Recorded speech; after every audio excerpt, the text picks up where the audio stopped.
When you pick up the phone, someone's going to be able to respond.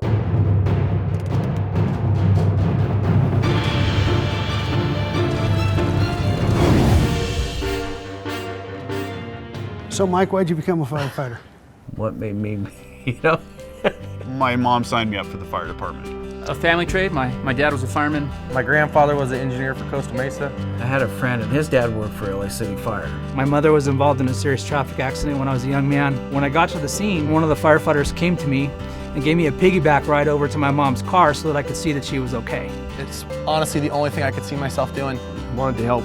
Not looking for any big recognition, anything like that. It's just a joy to be able to give back to the community and help those where I live. Join the Fire Explorers within the Big Bear City Fire Department. Starts at age 14 to get your feet wet, see if this is a career path you want to choose. You watch Backdraft as a kid, and all you think about is going in and slaying the beast, and fighting fire every day. Growing up, you want to be a professional athlete and a superhero. Being a fireman, I get to be part of a team, put on that uniform, and still get to kind of be a superhero, I guess, at times. At least some people think so. And I'm still that little boy that wants to be a firefighter. I just happen to be one. This block is just perfect in the summertime. Born and raised in Big Bear, really into skiing, mountain biking, climbing. It's just a beautiful place to be. I knew this was home. Everybody knows everybody. Kind of has that nostalgic feel of what a small town kind of represents. We are at the top. We're at 6,500 feet elevation. This is a different environment up here, being out in the forest, uphill.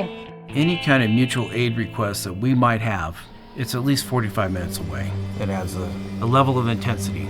We start our shifts at 0800 hours and it runs for 24 hours till the following morning at 0800. Depending on call volume, there's periods where sleep deprivation sets in. We've noticed a tremendous increase in call volume.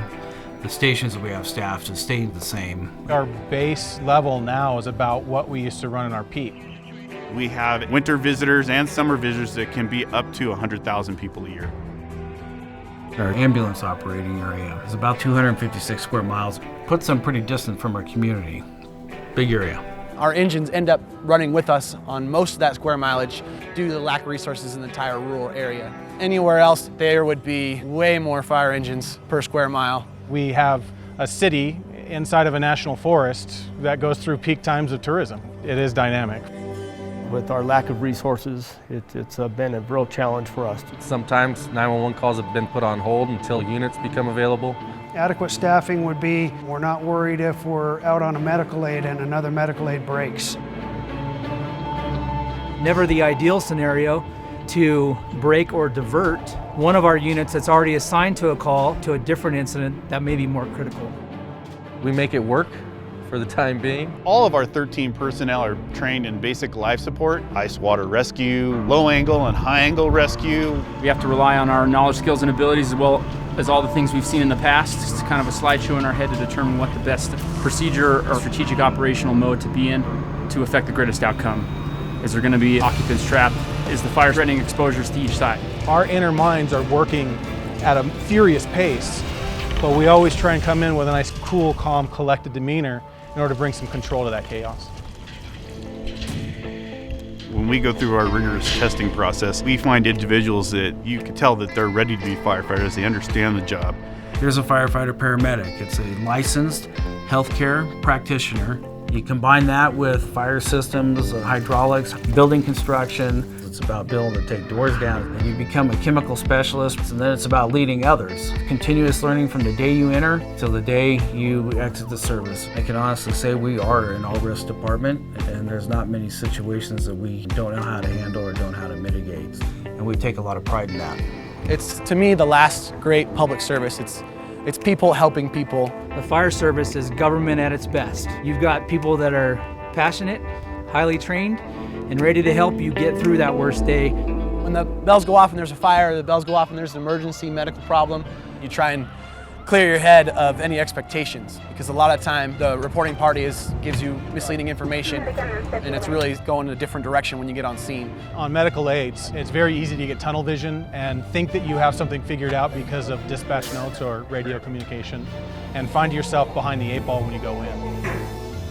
How do you deal with it? How do you prepare yourself? Most firefighters will tell you it's muscle memory. It's the preparation so that when the situation comes, when everyone else is running away from it, we're focused and we're ready to serve.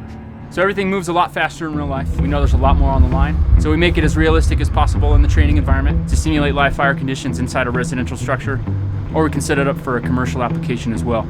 Primarily it's to reinforce the skills of hose movement through a structure, also direct fire attack using different water patterns and streams, and then we incorporate ventilation and victim rescue and occasionally firefighter rescue. And inclement weather, obviously, as you can see right now, kind of creates a different dynamic. So what we're about to do is send our interior crews in for direct fire suppression. So they're going to check the door, make sure it's hot. We're going to try to control our flow path. We're going to go in low, and they're going to stay in below the smoke. Direct fire attack. You're going to see some layering. Neutral zone, clear air on the bottom, dark smoke air on the top. So that's that flow path we're talking about. Our guys are going to stay low to the ground. Officer's the last one in. He's got a thermal imaging camera. Going to make sure fire doesn't get behind his crew and compromise their escape. So now you can see the layers start to rise. As that cool air comes in, the burning process is a lot cleaner, a lot more efficient. You guys can see that once it gets enough oxygen, all that smoke goes away. That's because everything's now freely burning. There's no more byproducts of combustion. The fire's going to get a lot hotter. It's going to grow exponentially with that fresh air. You can coordinate that ventilation with that direct fire attack so that we don't risk making the fire larger. We got cars on both sides. We're going to block this guy for a minute. He'll get over it. Level 1 stage. Accountability will be at truck 281. So here we have truck 281. The ladder is fully extended. It's a 75-foot aerial ladder, which is its vertical limit. But in reality, it only reaches 67.8 feet. And you can see on this building, this is only a one-story building that we need to get to the top of. It barely gets us to a safe point on this building.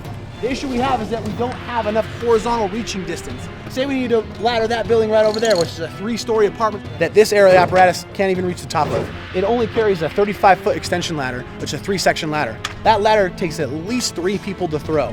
Whereas if we had a more appropriate tiller-drawn apparatus, we could throw that with 2 guys and get people to balconies, roofs, just like that, with limited manpower. We've got 2 people that are working on what we call vertical ventilation. It's a firefighting tactic that we get rid of a lot of the heat inside the structure so we can increase the survivability if there's any rescue victims still inside. And unfortunately in this situation, we need at least 4 people on a roof. We need 2 people for every 2 people that are in. We don't have enough people to even perform the most basic fire ground tactic. Medic ambulance 281, respond to a medical aid, reported chest pain, 41090 Big Bear Boulevard. All right, how old are you? 49.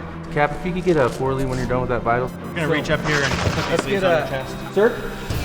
No pulse. No pulse. Right, Engine 2 to 2. We've got confirmed CPR in progress. 3 to our location for additional manpower. You wear a lot of what happens in the department on your back sometimes. Your good days and bad days mixed together pretty harshly. The RP was reporting a fire. What we carry out of those calls sometimes, on the end side, you start to wear those a little more on your sleeve, and it does start to affect. I've been asked several times, what is that call that you can think of in your career where you felt like you could have made a bigger difference? And about 2 years ago, we had a fire first thing in the morning on Christmas morning. Very tragic incident, but the structure fired, and our best wasn't enough on that particular day. We can help who we can, and the survivors, and some we can't, and we have to live with that. We always kind of look back and ask ourselves what we could have done, and increasing our staffing for those types of incidences would be very beneficial. When all of our training, experience, and knowledge isn't enough to make that impact, that's probably the worst day. It's a career long of taking on stress and psychological pictures that we keep from calls that we've run. It's hard seeing families lose people, seeing people lose loved ones, and you're seeing the family starting to grieve and realize what's going on. Those days are hard. And that's a very trying, taxing time for that family. I've always felt a little bit uncomfortable with saying, we've done our work and now we need to go. We have to put it into perspective of all the positive things that this career brings, so those bad days don't tear you apart. Sometimes the emotional impact to some of our responders is more than just a job. I spend about half my life here at this firehouse driving these engines.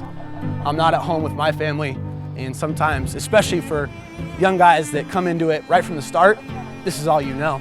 It becomes your life.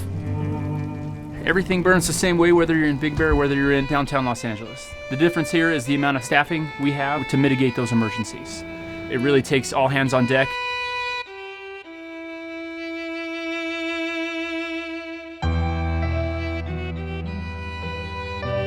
It's the whole matter of when, not if. We're going to be on our own. It's going to be these 3 fire engines, these 3 ambulances that are going to be tasked with taking care of this entire valley. Everybody else around us that would come to our aid in other situations, they're going to be dealing with their own emergencies. We've watched this town grow. We're treading water our best to grow with it.